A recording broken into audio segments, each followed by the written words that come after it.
qui est l'artiste le plus mystérieux et provocateur du XXIe siècle. Son nom est sur toutes les lèvres, mais personne ne connaît son visage. Il a fait de l'anonymat une signature, de la provocation une méthode, et de la rue un musée à ciel ouvert.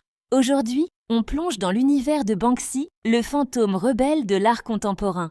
Banksy serait né vers 1975 à Bristol, en Angleterre. Son identité reste un secret bien gardé, même si le nom de Robin Cunningham revient souvent. Dans les années 90, Bristol est un bouillon de culture. Trip-hop, punk et l'arrivée du graffiti de New York. C'est là que Banksy fait ses premières armes. Il commence par des graphes classiques, mais très vite, il veut aller plus loin. Inspiré par des pionniers comme Blake le rat, il adopte le pochoir. Cette technique lui permet d'agir vite, un atout essentiel quand on travaille dans l'illégalité. Le pochoir devient sa marque de fabrique. Des images fortes, un message percutant, immédiatement lisible. Ses œuvres envahissent les murs de Bristol et de Londres. Des rats, des policiers, des enfants, des soldats. Le rat, en particulier, devient son symbole. Il représente les marginaux, les invisibles qui vivent dans les recoins du système. Banksy adore détourner les icônes de la pop culture, des soldats peignant des smileys, des enfants jouant avec des bombes ou des singes à la place des politiciens au Parlement. Derrière l'humour se cache une critique sociale féroce contre la guerre, la surconsommation, la surveillance et les inégalités. Sa devise résume tout. L'art devrait réconforter les troublés et troubler les confortables. Dès les années 2000, Banksy devient une star du street art.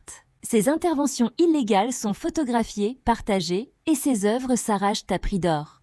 En 2005, il frappe un grand coup en peignant sur le mur de séparation israélo-palestinien. Il dessine des brèches imaginaires, ouvrant sur des paysages de rêve, un message d'espoir et un acte de résistance poétique. Peu après, il s'introduit en secret dans les plus grands musées du monde, comme le Louvre ou le British Museum, pour y accrocher ses propres toiles parodiques. Un pied de nez magistral au monde de l'art institutionnel. Mais le coup de génie absolu, c'est en 2018. Chez Sotheby's, à Londres, son œuvre Girl with Balloon est vendue pour plus d'1 million de livres. À peine le marteau du commissaire-priseur tombé, un mécanisme caché dans le cadre s'active et déchiquette la moitié de la toile. Le monde de l'art est sous le choc. Banksy publie une vidéo de son exploit et l'œuvre, à moitié détruite, est rebaptisée « Love is in the bin ». L'amour est dans la poubelle. C'est une critique spectaculaire du marché de l'art qui, ironiquement, a fait exploser sa valeur. Quelques années plus tard, elle sera revendue pour près de 18 millions d'euros. Banksy ne se contente pas des murs. En 2015, il crée Dismaland, un parc d'attractions cauchemardesque, une sorte d'anti-Disneyland. Princesse triste, château en ruine, manège lugubre. C'est une critique géante de notre société du spectacle et du divertissement superficiel. Le succès est immense. Une fois le parc fermé, les matériaux sont recyclés pour construire des abris pour les migrants à Calais, prouvant que son engagement n'est pas que symbolique. En 2019, il finance même un navire, le MV Louise Michel, pour secourir des migrants en Méditerranée. Alors, qui est vraiment Banksy? Un seul homme? Un collectif? Le leader du groupe Massive Attack? Le mystère reste entier, et c'est ce qui fait sa force. Son anonymat lui garantit une liberté totale. Il évite le culte de la personnalité pour que seul son message compte. Aujourd'hui, Banksy est un phénomène mondial.